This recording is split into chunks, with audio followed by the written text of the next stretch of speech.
Thank you for staying with us. You're watching the Week in Focus right here on Lookup TV. And with me on set, right next to me, is Mayeka, Ronald Mayeka, who is a lawyer, political analyst. And on the far end, we have Joyce Munala, who is an activist and political aspirant. And we were just talking about the COVID-19 vaccine before we took the break.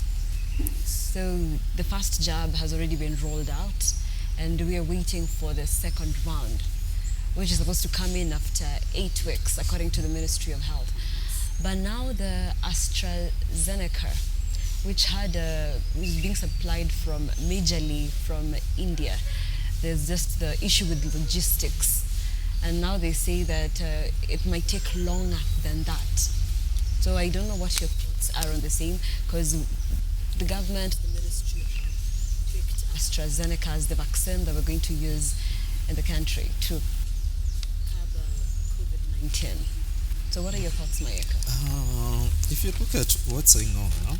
Because if there's logistic, and again, you have taken the first vaccine, and that you have taken the AstraZeneca, then again, it's not coming. So the question also we need to ask ourselves, are you allowed to take a different type of vaccine? Mm-hmm. And I think at the first instances,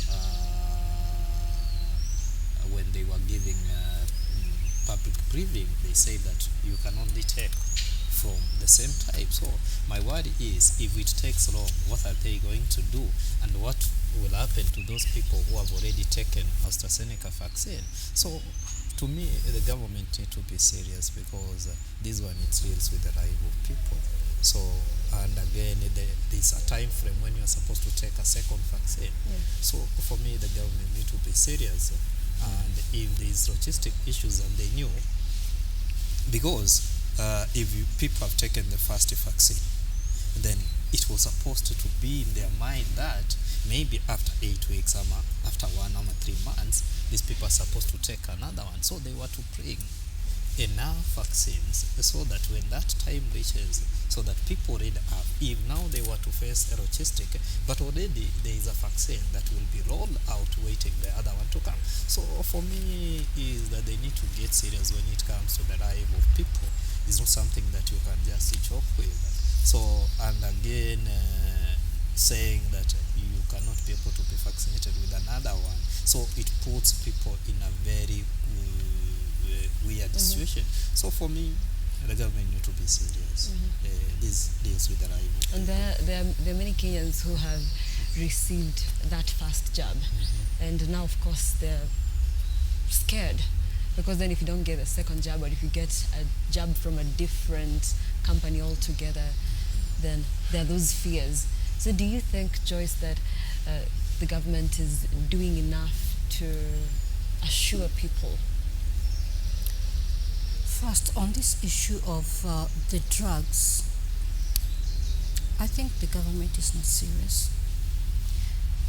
Why am I saying this?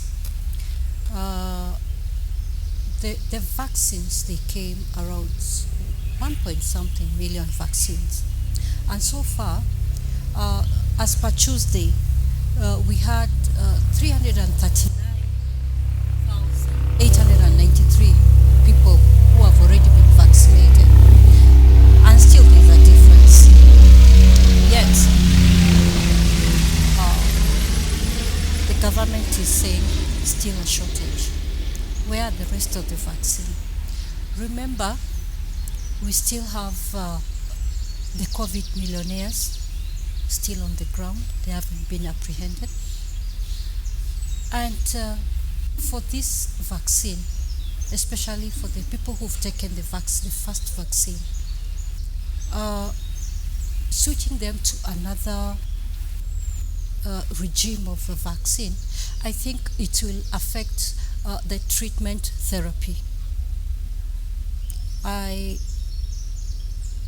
once saw on one of the TV station when we were having the briefings, and Dr. Moll said you can't mix this medicine.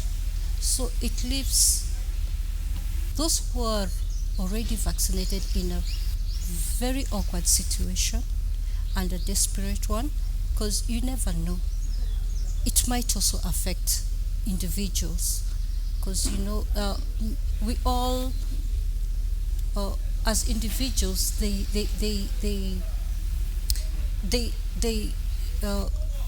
mode of treatment, and either you get affected or it goes well with your body. So we are yet to see if the AstraZeneca is going to reach on time, as per they say.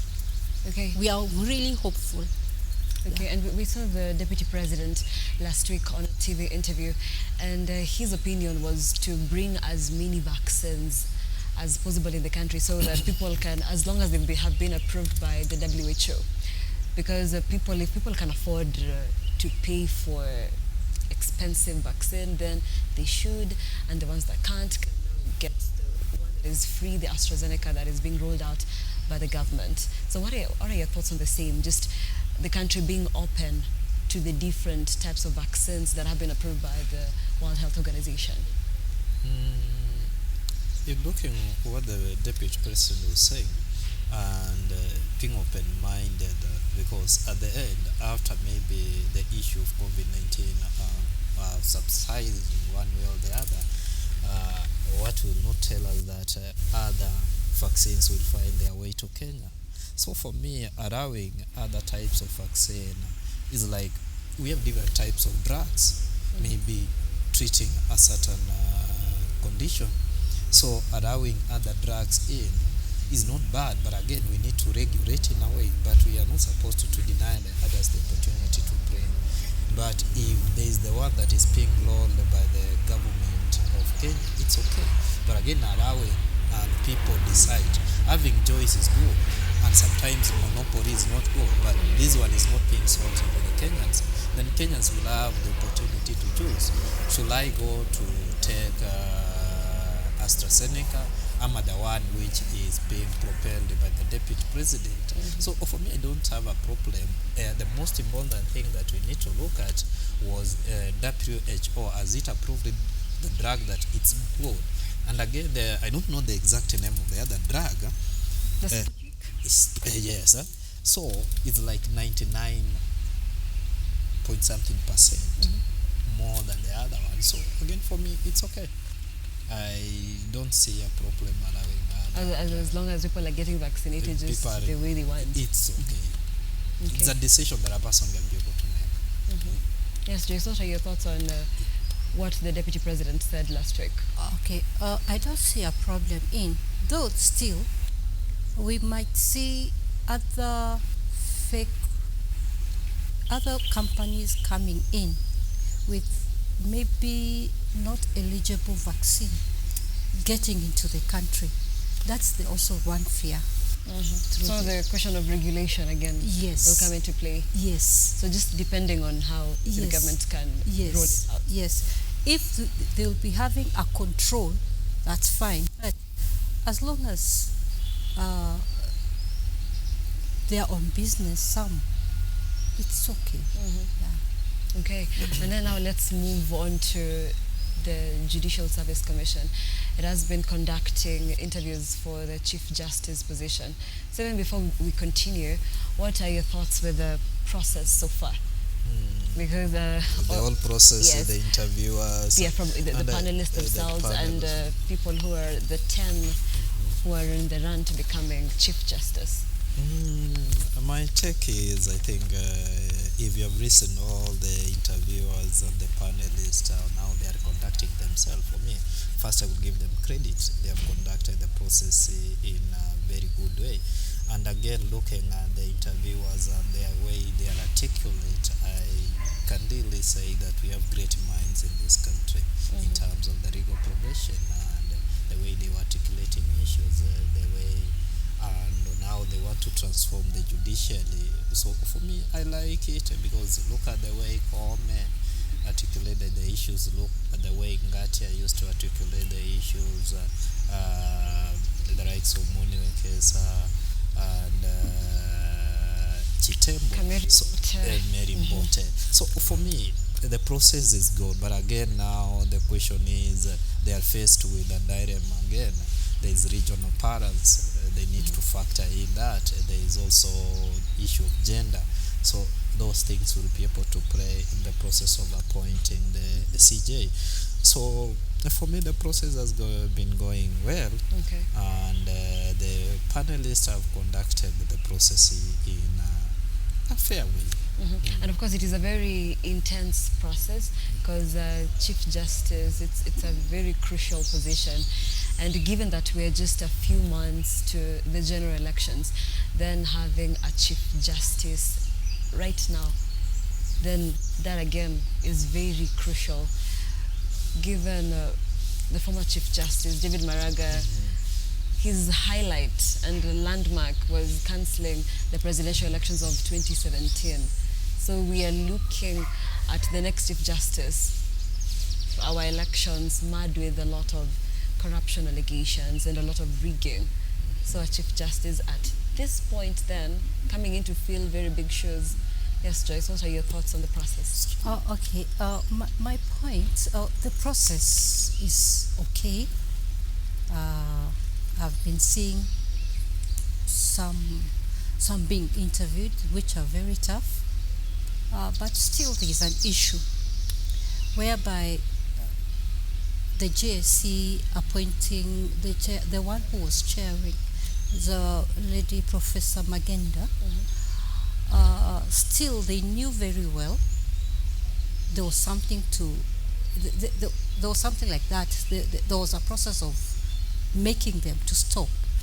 They knew very well. While there's Justice Mwilu, who is there, who she could have chaired the JSC committee. And again, remember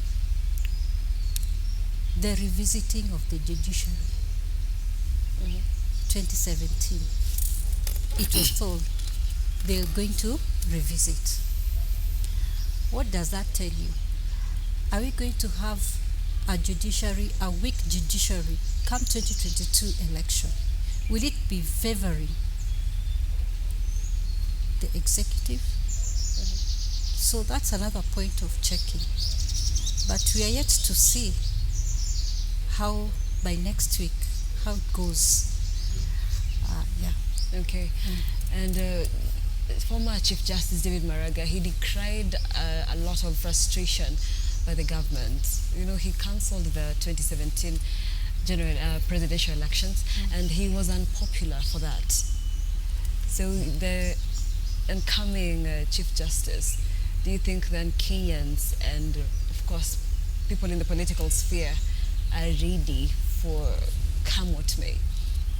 For me, looking what the former Chief Justice went through, and then for Safiz, who is going to become the next Chief Justice, we need somebody who is independent, somebody who can stand his ground, somebody who can stand for the truth, somebody who can stand for the law. That's the kind of a Chief Justice we want.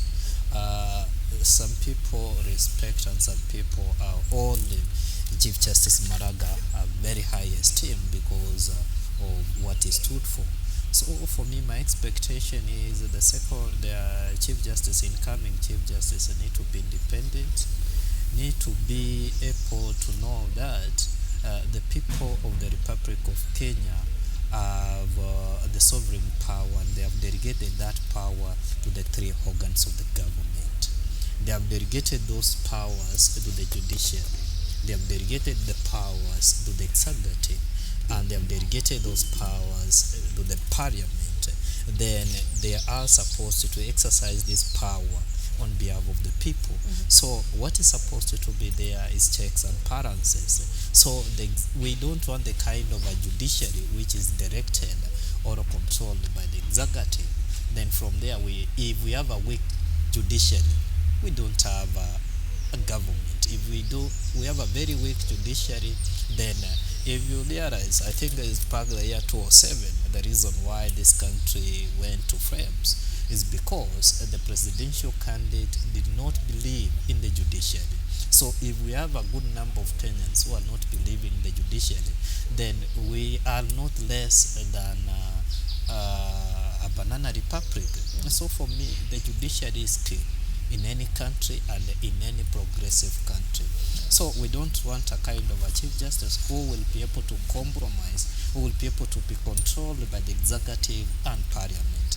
And I think as the Kenyans, we have a responsibility to obey the court orders, to obey the decisions comes from the courts, because the reason why we are doing that, we are the people, and Article 1, we are the one who have given them this mandate. We have given this sovereign power to exercise this power on our behalf. So we need to respect. When the decision favors you, respect that the decision. When it doesn't favor you, also again respect that the decision. Because what kind of a society will we be able to have where if I take something from you, the only recourse you have maybe is to kill me. We will end up killing each other. We will not have a society to live for our children. So we need as a country to understand the importance of the judiciary and the independence of the judiciary. So for me, it's very key the kind of a chief justice we are going to have. We need somebody who is independent. We need somebody who can be able to make the judiciary to be independent and to be accepted by the people. So, So, and then a Chief Justice David Maraga, he, as I had mentioned earlier, he decried a lot of frustration from the government, and largely what he mentioned was even the allocation of resources to the judiciary. So if we're looking to make the judiciary as independent as possible, so then it needs to be in line. Then the government needs to be, speaking the same language. maybe if I had, because we have what we call the judicial fund, but now the problem when the budget allocation, they allocate the judiciary a less amount of money, and at that particular moment is when the judiciary was doing a lot of infrastructure, building courts and hiring judges, because again the same executive complains that there is backlog of cases, and who reason and arbitrate or rule on those cases, they are the judges, and we have lesser number of judges in the High Court and maybe in the Court of Appeal. Then again here, the judiciary needs judges, and then you are not giving it the resources. Then for me, I think it starts from the executive. The executive and parliament need to give the judiciary enough resources, which is supposed to go to the judicial fund. So then from there, the independence of the judiciary will be there. So that, because if you cut resources, then how do you want the judiciary to operate? So that one, I think, it's where the problem starts from. And again, the president refusal to appoint the 41 judges. So that one again, for me, is not a good show. Maybe he might have some reasons why he is doing that, but again, there is a lot of court orders left, right, center. But there is one question we are not supposed to forget: is a president today, tomorrow he will not be the president. Tomorrow is a different person. He will also have an issue to take to court. Will he like the court to treat him the way he has treated it? So for me, so there's need for us to respect the judiciary. And it was across the board. Yes, maybe there was issue of revisiting. Sometimes in that's my own perception. There are some things when it happened, yes, they nullified the election. So why then do we have the Supreme Court? Is it entirely to rubber stamp what the IPC says? Even if nobody look, maybe they nullified my election. So what's the essence of the Supreme Court? There are two options when we have a presidential petition: they nullify or they uphold. So when they uphold, they respect the decision. When they nullify, also do the same. Why 2013 was the judiciary being glorified? Then now 2017, it's being condemned. So for me, it goes down to the principles of the people, to a point that we need to respect any decision that comes from the judiciary. Okay, and a section of Kenyans are faulting the process because none of the High Court judges is trying to contest for the Chief Justice position. Should these worry us, or do we just want a Chief Justice who has a good record? I think the JSC and the judges, they could have just applied for the job. It should also worry us because, as we understand, also there are courts which they are closed because of there are no judges. So it gives also the Mwananchi a really uphill task of solving their cases. So I believe also we should have the 41 judges being appointed. There's still a backlog of cases, and we believe in justice. Yeah, and of course, one of the things that Kenyans always complain about is the long court processes. So sometimes people even choose not to go to court because they know the case will wind for like 5, 6, 7 years. So that is one thing that Kenyans are hoping will be addressed by the next Chief Justice. And now that the High Court has suspended the process of search for the Supreme Court judge. Supreme Court judge that was supposed to start next week, because their petitioners have gone to court to say that the process is unconstitutional. So again, the cases have to be heard then before the process continues. I think the issues which are being raised against the whole process is about Professor Mugenda being the chairperson. They're raising issues. We have the deputy CJ, why is not the deputy CJ leading the process, chairing the panel of interviewing? Why Mugenda taking that position? So that's an issue which is before court for the reparation, of which we can't go into details. Then the other issue that they are trying to raise is about wealthy declaration. Most of the judges did not declare they are wealthy, and the other one's spouse are wealthy. They have not also declared the wealth of their spouses. So those are the issues, maybe a bit of the issues that they are raising. So then again, stopping again for the process which is continuing. They did not stop this process, but they have stopped as from 26. They have stopped the process of getting the new judge of the court of the Supreme Court. So until the determination of the case, and I know maybe the Judicial Service Commission will be able to appeal that decision. So let's wait and see. Yes, Jason, what are your thoughts even as we conclude? I believe this process will go through. We get a Chief Justice who is very independent, who will be standing firm, especially on cases as we are going to election. And we believe also other court cases will be heard, and we'll get more judges in courts. And now when the High Court has suspended the process for getting the next Supreme Court judge, and they have also said that once the process of the Chief Justice search is done, then they can still not deliberate on the winner. So then elections are coming up. Is this stalling every process that we have right now? I think that's the decision of the High Court, and that decision is subject to, if there is an appeal of that decision to the Supreme, to the Court of Appeal, then the Court of Appeal maybe will stay that.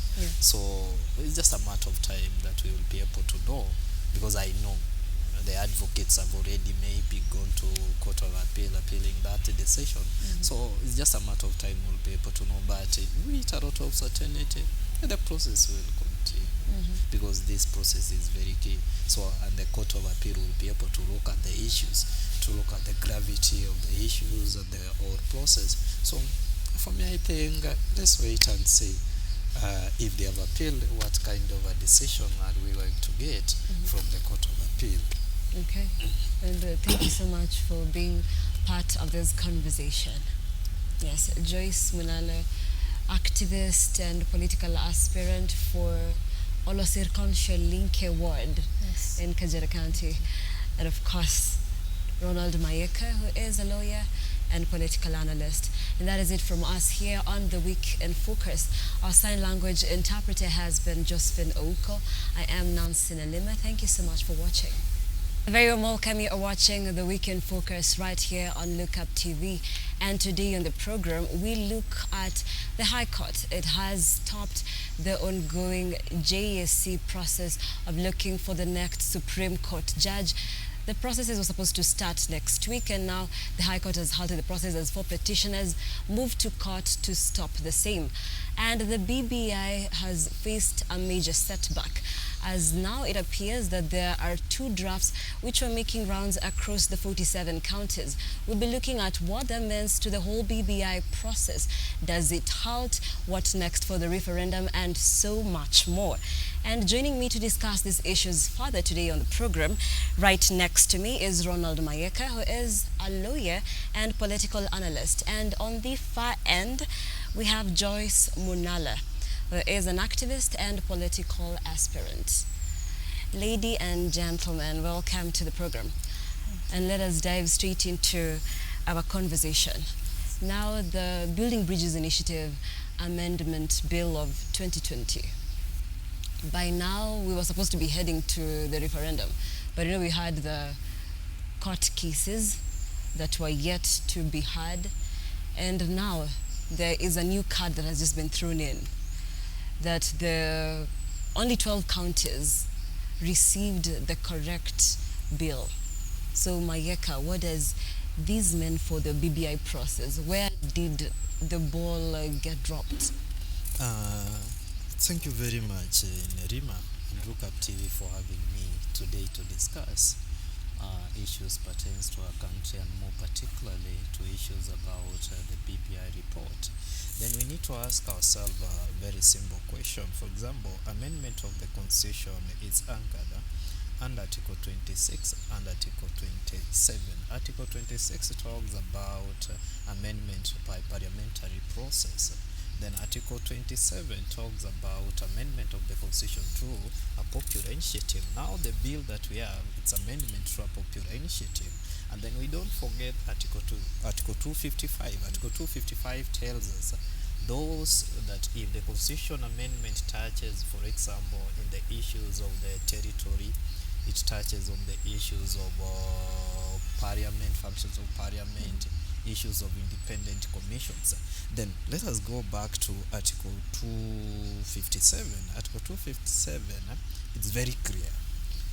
Now, the promoters of the BBI report are supposed to take the signatures together with the appeal to the IPC, so that IPC will be able to check and counter-check the signatures. So knowing that the promoters are the one who are giving the IPC the BBI report, then from there, when they confirm that we have 1 million signatures, the work of the IPC is now to take this bill to 27 counties, to 47 counties. When it was to 47 counties, so that they can be able to deliberate on that. But now the issue is, we need to ask ourselves, did the IPC receive the correct document?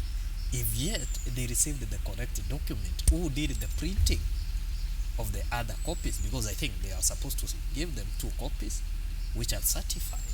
Then who did the printing?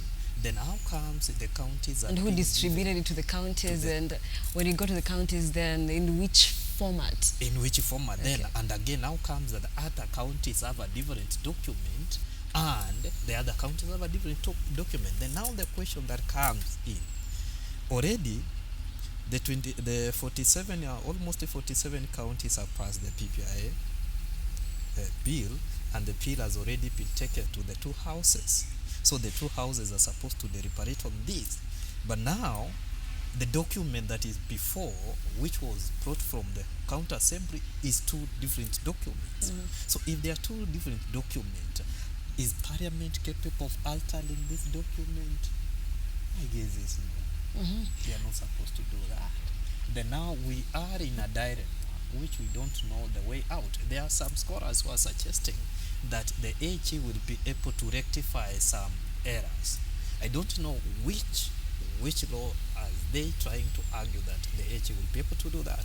So in this dilemma, I think the mistake might have happened at the IPC, or the mistake for those, the drafters who gave the report to the IPC. So I think it's a very new place that we are find ourselves in, of which as time goes by we'll see how we'll come out. And Joyce, I will bring you in. So we have an error. So how could this error escape the IBC, the whole processes? You know, the first time the draft was out, it was in 2019, November 2019. Then there was the second one, then a third one.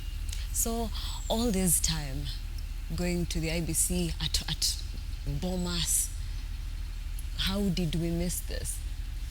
Okay, I thank you very much, Nelimah, for inviting me for this show and Studio 47. We see these drafts, they've been coming, being reviewed one after the other, and then some scholars say there are also typo error, whereby with this typo error, when they want to rectify, I think they will adjust to their own way of putting this process, which won't be very favorable for the electorate, and also not giving also a chance to the IEBC to get into the process of choosing the boundaries.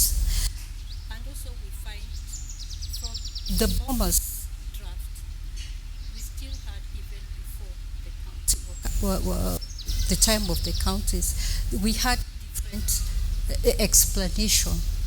This the first bill coming out, the first document coming out differently from the second and the third. So we are still left with a quagmire on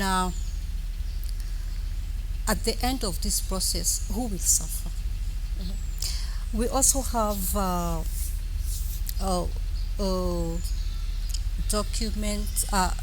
these documents at the county level. The process, you see, whereby there was supposed to be a public participation, and through that public participation, people were supposed to see the document, which some of the document, like where I come from, the Kajiado County, we didn't get that document very well. And when the time of the process of the passing the BBI process, we were not engaged. So public participation was not it really wasn't done it was done, but very hiddenly. Not everyone knew about that, so it was just passed, and that was it. Okay, and you know, public participation has been the order of the day pretty much across the 47 counties, because we saw counties, especially in the Nyanza region, that passed the BBI bill so fast. So that was the big question, like how much has the public been involved? Are people aware that this process is actually ongoing? Do they know what is contained in the amendment bill? Then I think again we need to ask ourselves very pertinent questions, more particularly the kind of leaders we have at the county levels, to a point that they were not able to debate a bill and they are not able to detect maybe there is mistakes, and I think they engage across the different counties. For example, if a bill which was in Kajiado County was quite different from the bill which was maybe in Nyamira or in Kiambu, then these members of the county assembly are supposed to discuss. But then now it brings a very serious issue to the kind of leaders we have at the county levels. To a point, you discuss a bill, you pass that bill, then you take it to the National Assembly without noticing that there is a mistake. I think this is a calling to the all voters that when we vote, kindly let us vote people who can be able to Well, people are educated, people can be able to check document, people can be able to debate in a super way. Because if you look number of county assemblies, most people are not educated, and I think this is the reason why the BBI bill was able to pass with typo mistakes to the National Assembly. And Joyce, you are vying for Olorthir Linke Yes. as an MCA for 2022. Yes. So you possibly will be in that same position. Yes. And a lot of people are blaming MCAs, and like Mayeka says, perhaps a lot of them cannot really read the bill. They're not literate enough to actually break down and understand. Yes. So what can you say about that? Okay, I believe in such processes, first, the electorate need to be taught. They need to have a lot of integration to be taught on what this document is all about. We need also to have engage all the stakeholders on board, from the mama mboga there down, from the also the matatu industry. They need to know what is this process and verify, so as it can they can have their own decision whether to pass it or not. So like the way it was brought, even on the signing levels, because I saw there are some stakeholders, they engaged people to sign. But what were you signing for? You can't sign a document you haven't read. You can't tell me that that mama mboga in the market needs to go to the cyber and download the BBI. We need they need to be explained. They need to be engaged. Yeah. Yes. Okay, and can we then fault the MCAs so much? And we know how voting is mostly done in Kenya, such that people from this particular region were expected to pass the bill, and they did. So again, if we come and fault the MCAs that they didn't even go through it, and if they had done otherwise, then it would be something else. But I think we need to be a society which is serious, a society which is not, we don't say that because a certain leader was able to read that document you are not supposed to read. The devil is in details, the devil is in the books. So then we need to have the kind of readers who take personal initiative. You go through the document. It's not because somebody read the document and you just pass that document. You need to understand and look at that document. How is it benefiting our county? So the bottom line that's coming out, these people are not looking at this bill and on how it's going to benefit their people. So for them, it was just, we were told to pass this bill. So let us do the necessary so that we give the bill to the people, to the National Assembly. Then we need to be very serious when it comes to issues of registration. For example, if you look at Article 1 of the Constitution, where the sovereign power belongs to the people, this sovereign power, we delegate it to the national government and the county government. When delegating this sovereign power to this, so we need these people to exercise this sovereign power in a good way, because we have delegated as the people to you. And again, we have the right as the people to exercise this power directly or indirectly. When we are exercising indirectly, we are exercising through our leaders. So when our leaders have been given a task, they are supposed to do, knowing that we are doing this because of our people. So for me, I think we can be able to claim the MCAs, and on the other side, we also have to claim the promoters of the what? Of this bill, and because we don't know where we can be able to exactly put the blame, because we don't know whether the promoters gave IPC two different documents. We don't know if IPC printed different document, or there is, because you say they have invited the DCI for investigation, so maybe there are some political influence. So it's an issue which we cannot be able to pinpoint where the mistake is. And could we then say it is possibly a sabotage by maybe people who are against the BBI bill? Because that is possible, because it has passed from the Secretariat then to the IBC. it has passed all these places undetected that we're going to have two variations of the BBI amendment bill. So could this be a sabotage, Joyce? Yeah, I believe there's a sabotage in these two documents. And maybe there's still another document coming in whereby it won't favor the electorate, but it will favor the other upper hand of the legislator. Yes. Okay, what are your thoughts, Micah? My thoughts, I think, in this country anything is possible because there are some political flag bearer or readers who are against the process of amending the constitution. So we cannot be able to rule out the aspect of sabotage. Maybe there is sabotage, but that one will leave to DCI. As a matter of time, they will be able to tell us whether it was sabotage. But my guess and your guess is as good. And given that the general elections are coming in at very soon, in August of 2022, so do we think the BBI referendum will be done before then? If you look, I think the processes already under Article, I think 88 of the Electoral Boundary Commission, we have started the process of appointing other commissioners so that to replace the one who resigned. Then that one stands you, the promoters of the amendment of the constitution, they are in the process to align so that the IPC will be able to have all the commissioners so that we have the referendum. But the other question is, now we have a quagmire that we need to solve. We have two types of bills. Then if we cannot be able to deal with this in the earliest time possible, time also is catching with us. We are almost heading to the year 2022. So we are in a situation where we cannot be able to tell whether we will be able to have the referendum this year, having seen what's going on and having the country having two bills which are supposed to be subjected to a referendum. So my opinion is time is catching with us.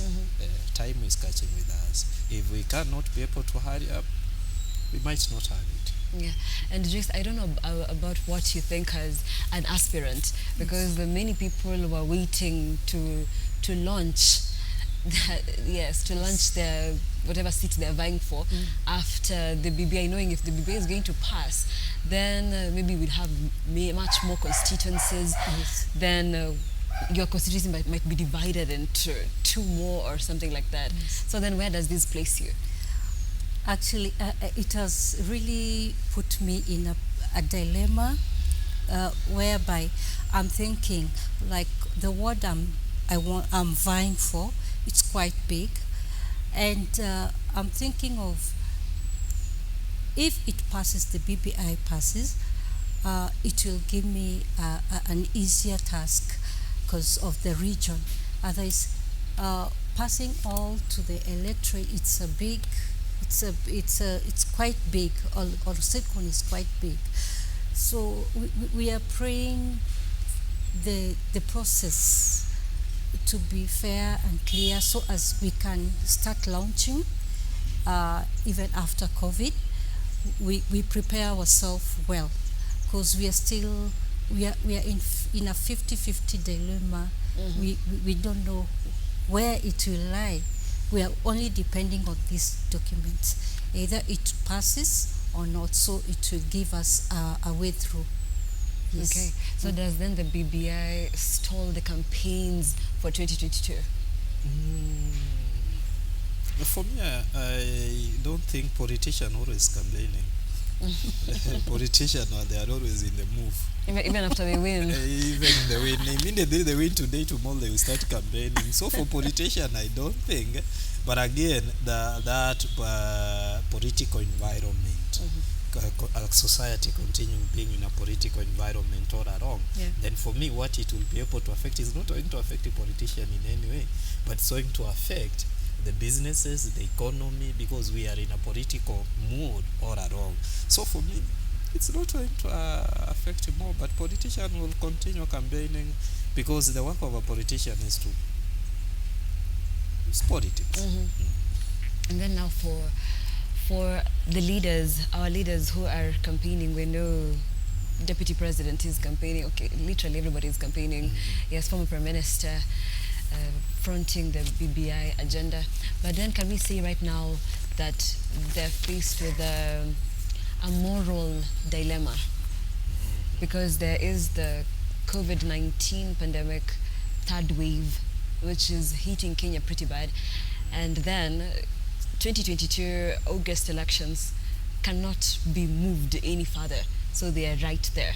So then they're caught between wanting to speak on the vaccine, and at the same time they still want to campaign for presidential elections of the 2022. Yes, Joyce. Okay, I think if this whole process doesn't go, the beneficiary will be Right Honorable Ruto, because he still wanted the bill to be amended, whereby you saw when the time when they were in Bombers, there was a lot of back and forth argument. And still, I believe he still have some deceptive voices coming in, because there are still meetings, I believe so, though not in big numbers. And I believe it's still a challenge. Comparing to last year and early this year, whereby we had massive people coming out, listening to what he was to tell them wananchi. So it's still, it's still back and forth, and you still have in an election period, you still have to integrate a lot on the ground. Like me, I still have to do one-on-one integration with the community where I'm supposed to be vying. So it's still a challenge, but we hope all the best, which comes out of maybe after the COVID season, the third wave season, and we get into the election mood, and we get the right leaders. Okay, Mayeka, is this a dilemma? It's a dilemma because we are living at a difficult times where there is COVID. Politician wants also to campaign. You need crowd to address them, to tell them your manifesto and what you're going to do. Then now we have a dilemma, a very serious one. There is COVID-19, and you if you look at the age of most of our politicians and those senior politicians, they are not young. Most of them are above 60 years, and they are the most affected with COVID-19. Then again, they're supposed to come to public and campaign. So we are in a dilemma. Again, the president also gave regulations. Let us follow the MOH regulations. And then again, the same politicians are the first people to break those regulations, because they are also pushed by their personal aspirations, where you want to address the people. Maybe you are the people around the process of BBI. You need to go to places, tell the people we need to pass this document. Then again, here you are telling the Kenyans adhere to the MOH regulations. So I think we are in a dilemma. We don't know what we are supposed to do. But again, I think as politicians, they should also come up with methods on how they can be able to reach people. Let us now start to embrace IT. Let us embrace other means of communication. It's not a must that we have face-to-face communication so that you can be able to reach the people. There are so many ways of reaching the people. So for me, we are in a dilemma, but again, we need again now to embrace technology more so that we can be able to reach the people. You look, USA did election during the COVID-19, and I think the turnout, everybody knows it was massive. Even greater than any other time. Yeah. So then that one tells us it's not about the method that you use, it's about how you design your campaign and everything. So for me, it's a dilemma, but again, we need to find a solution in between. And mostly I know the politician will be able to find a solution because of their aspiration. So it's a dilemma, hoping that we will come out of this COVID-19 so that they will be able the opportunity to engage. Because again, there is another issue we cannot run away. there are remote places in this country you cannot be able to reach people using technology. So how would you be able to reach those people? Then I think we are not that sophisticated like the US. So those are again the challenges that comes in. But again, these politicians, maybe presidential candidates, have their appointments at the ground. So for me, it's a dilemma, but there is always a solution. Okay. And I wanted to talk about the COVID-19 vaccine. We know that the first round of the jab, I don't know if you have been vaccinated or looking forward to it. Mayeka? Yet, not yet. Not yet. Munana? Not yet. Okay, so Yes. I want to talk a little bit about that because the first round, people have been vaccinated, and then now the AstraZeneca, now the second jab is delaying, and which is supposed to come in after 8 weeks after the first jab. But now the Ministry of Health, CS Mutahi Kagwe, has just said that people would have to wait a little longer, or they might even have to use another vaccine like Johnson and Johnson or the Pfizer.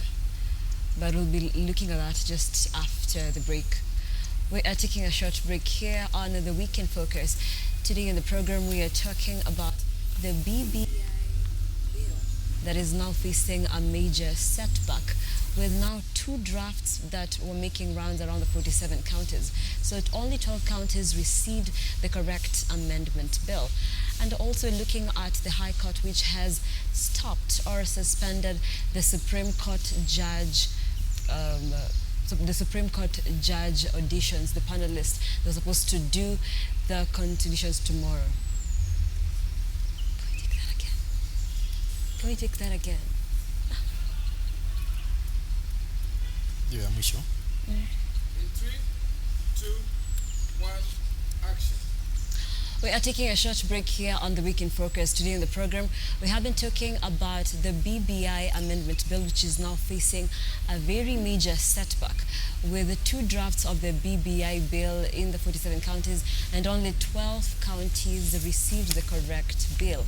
And of course, we are also looking at the High Court, which has stopped the ongoing process that was supposed to start next week for the Supreme Court judge. We are taking a break. Don't go too far.